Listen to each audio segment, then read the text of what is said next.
Why does your scanner show the P0677 engine code? What does it mean?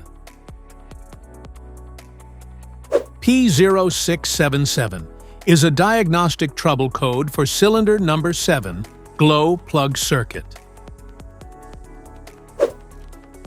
The P0677 engine code for indicate the powertrain control module, PCM, has detected an electrical malfunction, open circuit, or abnormal resistance in the glow plug assigned to the 7th cylinder.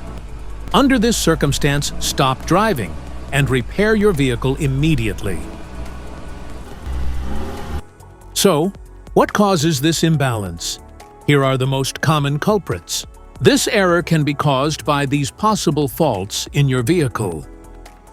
Faulty accelerator pedal position sensor, damaged wiring or loose connections, defective throttle position sensor, throttle body carbon buildup.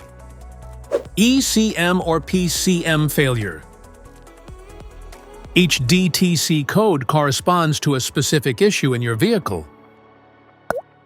This error code occurs in any OBD2 equipped vehicles, especially in those manufactured since 1996, and it is commonly found in vehicles like Toyota, Subaru, Ford, and GMC.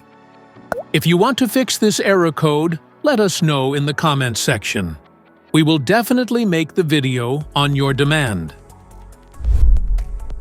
If you like this video, don't forget to subscribe to our channel. Thanks for watching.